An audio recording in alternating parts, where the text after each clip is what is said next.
Rouse's is proud of the creativity and the unparalleled entertainment in New Orleans, and honored to highlight it with their sponsorship of Steppin Out on WYES.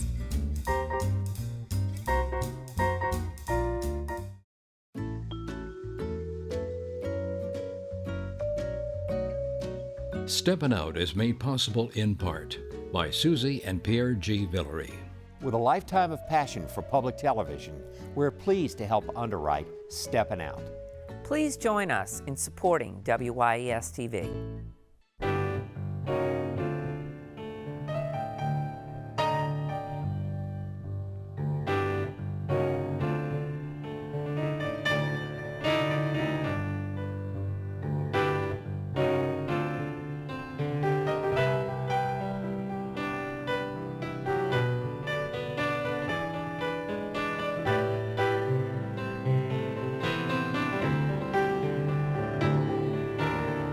Peggy Scott Laborde, and welcome to Steppin Out, with updates from the local restaurant, arts, and entertainment scenes. Joining me, Poppy Tooker, host of Louisiana Eats on WWNO Radio. Hey, Miss Poppy. Hello, Peggy. Hello, my dear. Making her Steppin Out debut, Annie Irvin, Executive Director of the Beauregard-Keyes House in the Quarter. And it's so beautiful, and I can't wait to hear more about it. Welcome, Annie. Hello. Thank you. Hey. Actor Bryan Batt, he is certainly a regular here, and he has created a one-man show based on the letters of Tennessee Williams, and his performance kicks off Le Petit's season. Welcome, welcome. Hello, Bryan. Hello. Great to see you. Great to see you. And, of course, also with us, Alan Smsaon of TheaterCriticism.com and the Crescent City Jewish News. Hey, Alan. Hi, Peg. Hello. Poppy, French Quarter Restaurant News. This is big New Orleans restaurant news. And what I'm talking about is Chef Eric Cook's new restaurant that just opened up this week. You will probably know him from Gris. The new restaurant, St. John, has opened up on Decatur Street in a spot that you will definitely know because it was the old Maximo's. Most recently, it was Trinity after that exquisite renovation. And I have to say, what Eric is doing there with Daren Porretto, who is his chef de cuisine, he is doing new K. Paul style authenticity and creativity. I'm telling you, it's going to be the place to go in the Quarter for that true, authentic Creole Cajun food. You will see classics like étouffée, mock choux, devil crab, beef daube, coubillon. If you've ever had his gumbo, you know that it is so beautifully brown, and this is a new dish, okay? So we've got the classics from the Creole canon done in the most beautiful way. This is Oysters St. John. It's oysters 3 ways, a classic, what we call oyster patty shell, fried, poached in cream. But you know, Eric shows himself even with his turkey necks, that smothered turkey necks, very famous from Gris now. There's balcony dining on the 2nd floor at this new location. They're closed Monday and Tuesday, but they serve continuously from 11 a.m. on lunch, brunch, dinner, just like uptown at Gris, Wednesday through Sunday, 11 a.m. until either 9 p.m. on weeknights or 10 p.m. on weekends. And I'm telling you, make the reservations. This is going to be New Orleans' hot new spot for dining. Thank you, Poppy. That's so exciting. And it turns out we have a bit of a quarter theme tonight because we now move practically around the corner with Annie to the Beauregard-Keyes House, and to set the stage for that, indeed, the 1100 block right across from the Ursuline Convent. But there are many historic houses in the quarter, but this is a house of many, many families and stories, isn't it? It is. The house was built in 1826 and lived in by 6 different families. Of course, it's most known for the 2 namesakes, General Beauregard and Francis Parkinson Keyes. But we like to tell a full history of the French Quarter, sort of as represented by the 6 different families and the community center that it once was.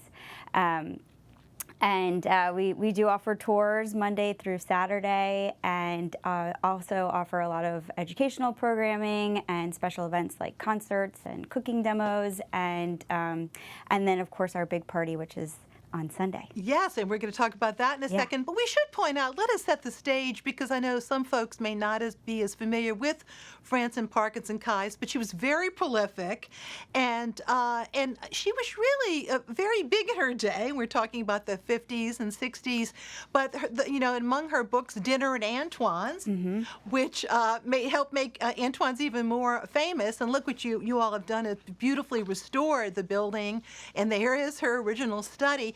But the other, and of course she did leave some funding for it to be restored, but this is now many years in the making, so you all have worked hard to restore an old house that always needs some attention, doesn't it? Oh boy, yeah, we sure have. Mrs. Keyes was a prolific author. She wrote 52 books during her career. A lot of them were self-published, and she would move to the locations where her books took place. And so she moved to New Orleans to write Crescent Carnival. She wrote Dinner at Antoine's in the study that you just saw, and then she was also a preservationist. So she set up the foundation that now runs the house. And she also did actually a book on Mother Guarini. But let's talk about Sunday. So this is your big event, this gala, which really helps pay the bills, doesn't it? It sure does. It's going to support capital improvements. This is part of a 10-year plan that we have undergone to stabilize the building and restore it to the way that it might have looked when Mrs. Keyes was there. Major revenue is earned each year at our event, and so we are really excited to both throw a good party and also raise the funds to continue the restoration of the house. And we'll talk some more about the house in just a minute, but let me just say that on behalf of the Tennessee Williams Festival, and we're actually going to mention that in just a second, but you all have really been open to community groups to do things with them, events with them. So thank you for all of that, too. Oh, we love it. All right, and then over to Bryan. Speaking of Tennessee Williams, Bryan, first of all, it's great to see you, and I know you've been a busy bee, and you've been so involved and so dedicated to Le Petit. You get to kick off the season, kiddo. It is such an honor. It's the 105th season of our beautiful gem, Le Petit Theater, right at the corner of Chartres and St. Peter. Chartres and St. Peter. I'm in rehearsal. I'm in tech mode. We open tomorrow night, and my play that I wrote called Dear Mr. Williams is premiering, and it's kind of like a world premiere, although we've had workshops. Le Petit sponsored an incredible and necessary workshop in 2019 where we discovered the director, Michael Wilson, a Broadway director, is fantastic, and my friend, just discovered so much. Then we did a reading in New York and had feedback for some really big producers, and we've been working on the play constantly, and now it's premiering, and we open tomorrow night, so go get your tickets now at www.lepetittheatre.com. Absolutely. Now, obviously, you have these, rear screen projections, so it's not just you standing up there reading letters. No, and it's not just his letters. It encompasses all of his work. It encompasses his plays, his letters, notebook. I don't know if you know his notebooks that were published a couple of years ago. Quotes from his biographies, interviews on television. He was his verbiage was just so unique and so special, and he had a pulse on humanity that I don't think many other writers ever had. He's one of our greatest playwrights, the greatest American playwrights, if not the greatest American playwright. And he loved New Orleans. He kept a place here all the time. But the play is basically my journey of growing up in New Orleans, but also through Tennessee's words, he guides me. And actually gets me to New York. But I get to come home because, well, New Orleans is home. Absolutely. But, I mean, your goal is to hopefully try to I know you've been in the process over the years of trying to bring it to New York, aren't you? Well, that's everybody who writes a play says they want to go to New York with it. Right. But, that's in the background. People have expressed interest, so we don't know. I'm not... I'm knocking wood every time, but I'm just doing the work. And most plays try out of town, and they go through many years of rewrites and edits. And I think people are going to be pleasantly surprised. We run the gamut of emotions. It's funny, it's touching, and I must say, James Lanius and Jim Cowie, Jeff Cowie, who did the set and the lighting and Josh Courtney. I mean, the technical aspect of the show, and David Woolard, a Broadway costume designer. It's fantastic. I'm quite proud of it. Well, congratulations. It's visually Everybody beautiful. Go see it. And we're going to come back to you and talk a little bit about you and your career. Oh, but now it's time to go back over to Alan. Hello, Alan. Well, for the first time, Peggy, since the pandemic, I'm able to review 2 shows. Woo-hoo! The first one, of course, of the Jefferson Parish shows on both sides of the river, is Yasmina Reyes' God of Carnage at the Teatro Ouigo. That's put on by JPAS. Now, the premise of this Riley-written work involves 2 sets of parents, around 40-ish, the Rileys and the Novaks, who are meeting at the Novaks' apartment following an attack by one of their couple's sons, in which he was violently attacked again with a stick by the other couple's son. David Haydell Jr. plays Michael Novak, while Jennifer Shemke plays his wife Veronica. Jake Lynn Wilson and Reagan Lincoln play Annette and Alan. Yes, that's my family names, Raleigh, respectively. While the demeanor of the couples really starts at the beginning of this 90-minute work on a somewhat respectful and tentative basis, it soon devolves into a series of insults and altogether bad behavior punctuated by unwise swigs of expensive rum. These are very bad adults acting out in the worst possible of ways. Even though we detest their increasingly immature actions, we're compelled to see the results. The players make a mess of their lives, and quite famously the stage too. The actors are all spectacular. The director, Donald Jones Jr., does a wonderful job of working on the intense dialogue. Also, kudos on Eric Porter for his work on the set and the lighting designs, and Hunter Wainwright on sound. God of Carnage finishes its run on Friday and Sunday. Please note, no Saturday night performance.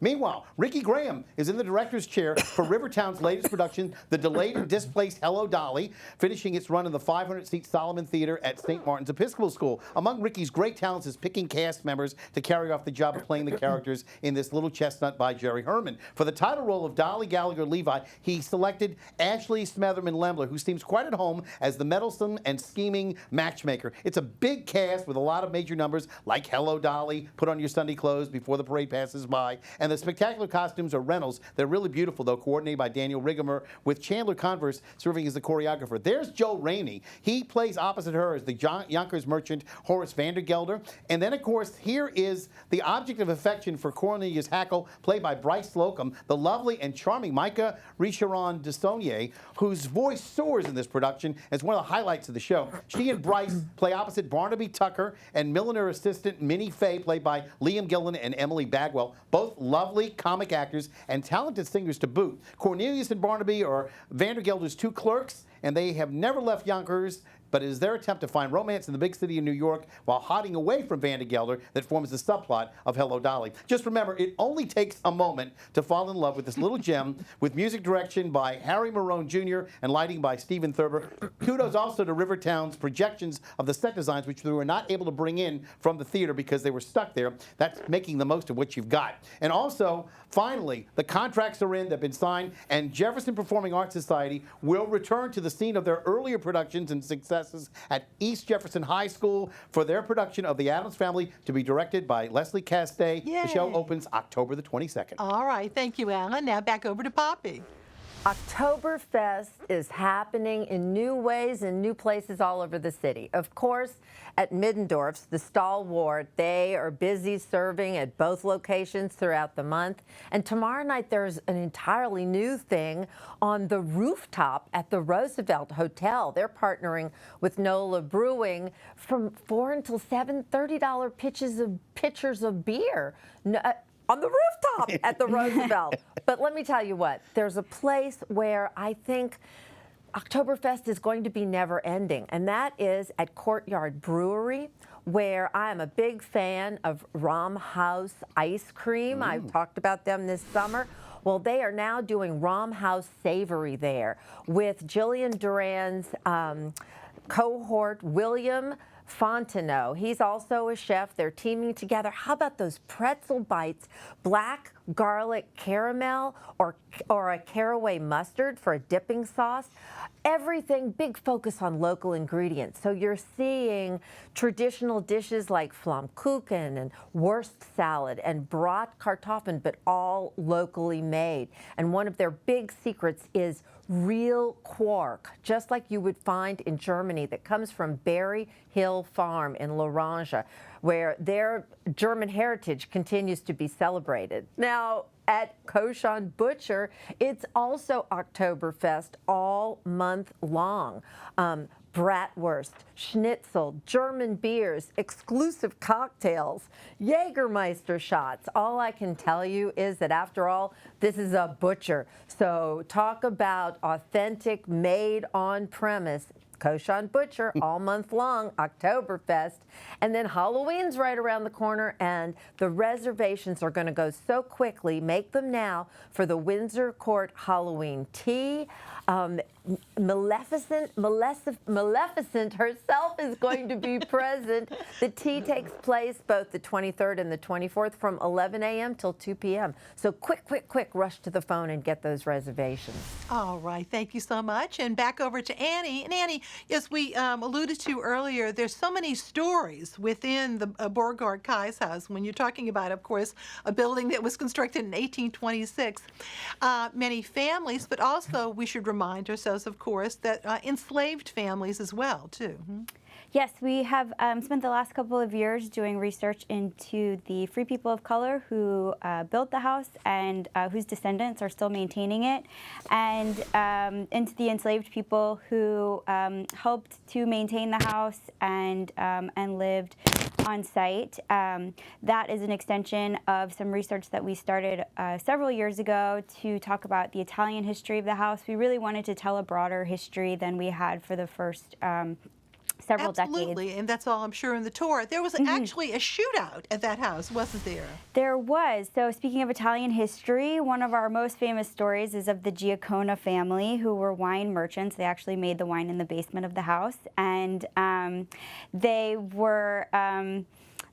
were confronted by the Black Hand and over dinner, and the dinner concluded with the patriarch of the family grabbing his pistol and shooting the foreheads of the Black Hand, all of whom died. Oh my Lord! So yeah, what a house! Story. A story, that's for sure. Now we should also point out, of course, so much damage from Hurricane Ida all over, but also in older houses. This is just an example, and so I'm sure some of the funds for the fundraiser are going to go to try to repair that as well. It's so hard to keep an old house up, and but here's all your information for the tour. So a house of many, many stories, isn't it? Indeed. Well, we congratulate you, though, and and wish you the best. And let us know when other things are coming your way. Thank you. And back over to Bryan. And Bryan, my goodness, we know by anybody who's awake in New Orleans, of course, knows your family has deep roots here. The wonderful Pontchartrain Beach, but your long theater career in New Orleans, and then of course going to Broadway.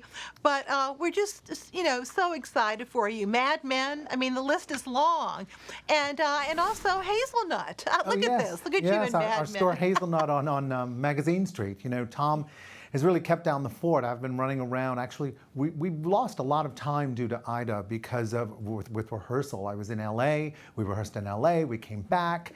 That's the book I wrote. And books about your wonderful mom, Gail Batt. We miss her. She ain't heavy. She's my mother. Yeah, and then your more recent one, of course, with Pontchartrain Beach and Katie and you and Katie Danos, and that's so much fun, and so many of us can really relate. But I know that Hazelnut. Oh my gosh, so many beautiful things there too. Thank you. But your versatility, you're an actor, but you're also an interior designer, aren't you? Well, kind of, yes. I mean, I design things for the store, and I've done homes and rooms for friends and family, but that's not really where I hang my shingle. I'm really mainly an actor, and I'm just so excited to bring Dear Mr. Williams here to my home, where it's about New Orleans. It's a love letter to New Orleans, and there's also a lot of Pontchartrain Beach in it, so I think people will enjoy that. Good to know that. That's right. By the way, congratulations. I have to brag on you losing 25 pounds. You didn't look like you needed to lose 25 pounds. Oh, boy, did I. I think everyone's put on the COVID 19, 20, 25, 30, 35, 40. You know, it had to stop because, you know, basically the wonderful costume designer David Willard, when we met in New York, he said, you're gonna wear white and cream. And I went, oh, not at this weight. Oops. Not at this weight on stage. So, well, congrats. Yeah. You know, we wish you well. And now back over to Alan. You know, I was going to be starring in a TV show myself about theater critics called Sad Men. But that's another story. That's the NOLA Theater talk show that you maybe get to see from time to time. Last week we had a guest, Raven Snook, who's the editor-in-chief of TDF Stages. We talked about the recent Tony Awards and the reopening of Broadway. I'd like to remind everybody that you can check all that out on either the theatercriticism.com Facebook page or YouTube. Meanwhile, my guest this coming Monday is going to be none other than playwright John Biguenet, and that's a rescheduled talk that we had planned, but was basically upended by Hurricane Ida. A week from tomorrow, October the 15th, I'll have Nick Slie, the co-creative director for Mondo Bizarro Productions, who'll be talking about a fundraiser production for Hurricane Ida relief in the studio in the country. And we'll have more on that next week, as well as how you can contribute to this really worthy cause. You'll see it all in the NOLA Theater talk show. Again, you'll see our guests, and we want to remind you can see it on the NOLA Theater Folk Facebook group, the theatercriticism.com Facebook page, and also my own YouTube channel. And joining Nick this coming week will be Bob Martin, who'll be seen in the production that's coming up of Ezell, Ballad of a Landman. There he is, Bob Martin. I wanted to give out also a shout out, Peggy, to the cast of Matilda the musical that played at Slidell Little Theater last week and closed. Here are the three leads, Bruce, Matilda, and Miss Honey, who all did an outstanding job. But here they are with their director, Scott Sauber, who's such a wonderful, wonderful theater director and lighting director. And a shout out to John Gerard, who played Agatha Trunchbull. Meanwhile, don't forget the Seth concert series each and every week with host and accompanist Seth Rudetsky. This week's guest is American Idol finalist Justin Guarini. You know, he starred on Broadway in roles of Women on the Verge of a Nervous Breakdown and Green Day's American Idiot. Some of you will recognize him as well as Little Sweet from the Dr. Pepper commercials. That's Sunday at 7, and next week it's Jesse Mueller, one of the top stars from Broadway. Alan, I feel like it's a good sign that you have so much to talk about. Sorry about that. No. I'm saying that. I mean, the fact that you're reviewing shows. Yeah. So, yay. Now, time for our picks of the week. Poppy. I mentioned Halloween earlier. My big pick for Halloween Day is join me at Tushek's Restaurant for a Poppy's Pop-Up Halloween Drag Brunch, 10 a.m. till 1 p.m., 3 courses, bottomless mimosas. It's going to be the place to be on Halloween. All right. Thank you. Annie. Well, I have to say the soiree at the Vieux Carré, which is our big fundraiser at Beauregard-Keyes House on Sunday. And if I have any energy left over, then I'm going to attend Shorty Fest at Tipitina's on Monday. Thanks. Bryan. Well, I have to say, join Le Petit Theater. Get your season subscription for this wonderful season coming up, including Dear Mr. Williams starring me. Okay, thank you. Janis Joplin, also part of the season. Yes, huh? they're That's zooming her. Exciting. Yeah, right. No, a show about her, of It's course. a show about her. Thank you. Alan. Well, we've already mentioned Lena Prima and Trixie Minx's shows in the French Quarter on weekends, but this weekend should have been Jazz Fest, so I don't want to not mention Jeremy Davenport, who's such a wonderful mainstay for jazz. He's back playing on Friday and Saturday nights at the Davenport Lounge, named after him, at the Ritz-Carlton Hotel, starting at 8 o'clock on Fridays and Saturdays. He's one of our best practitioners of jazz and the Great American Songbook. Check him out and bring your dancing shoes and a partner. I'll see you at the theater. All right, thank you, Alan. Now, my picks. Check out the Piety Market in Exile. That's on Saturday at the corner of St. Claude and Spain Streets. All kinds of locally made art, including works made by Haitian artists. Halloween costume accessories, food and music, succulents, all kinds of great things. Look at those ties, really fun. 11 a.m. to 5 p.m. All right, so 11 a.m. right on Saturday. And of course on Sunday at 3 p.m. organist Matthew Butler will give a concert at St. Joseph Abbey Church in Covington. It is free. What a deal that is. New Orleans historian Dan Usner will talk about Native American basket making in the hands of Crescent City ladies, and that's Wednesday at 6 p.m. Of course, we're talking about the 19th century there, but Gallier House on Royal. go to eventbrite.com for tickets. And by the way, their sister historic museum, Herman Grimme, is doing a really well done tour on the enslaved peoples of Herman Grimme House. It's very, very interesting. The music documentary on Irma Thomas will be shown on WYES again at 8 o'clock and 9:30 on Saturday. If you missed it, you gotta check it out then. Looking ahead, artist Catherine Clemitis will have an art and jewelry open house. That's next Saturday, a week from this Saturday, from 2 to 5 p.m. at 1745 Lakeshore Parkway. This versatile artist is known for her pet portraits of animals, among other topics too. I'm a big fan of her homeware line and jewelry. Go to kakartnola.com. Also, she's got lots and lots of stuff to see some of her work. And check out the old Rose Garden, now in bloom at Armstrong Park. Over 125 varieties. The garden is maintained by Leo Watermeyer and members of the New Orleans Old Garden Rose Society and the City of New Orleans, their Department of Park and Parkways too. And before we leave you, back to Bryan. Bryan, here's a question for you, putting you on the spot. What would be your a role that you would dying to play? Oh my gosh, I'd like to play the role that's being written for me right now. Okay, you. As in Something you. special, there's so many roles I would love to play. Guido in 9. I've always wanted to play the Music Man. I think I've aged myself out for those. So, who knows what's next. Okay. And of course, we were talking about this earlier. Let us hope and pray that we do not have an IATSE strike, because there's all kinds of movies and TV shows coming to New Orleans, and that means work for you and others, right? Yes.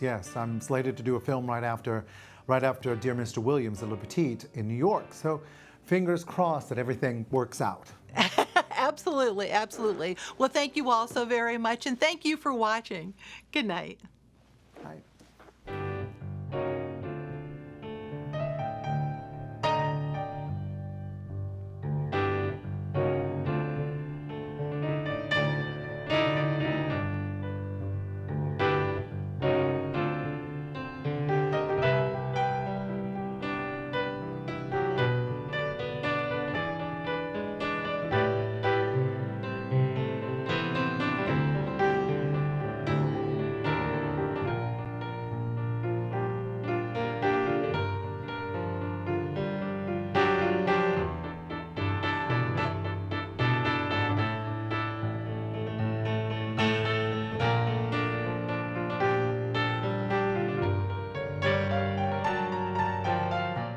Steppin Out is made possible in part by Susie and Pierre G. Villery.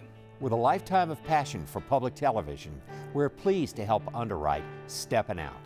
Please join us in supporting WYES TV. Rouse's is proud of the creativity and the unparalleled entertainment in New Orleans, and honored to highlight it with their sponsorship of Steppin Out on WYES.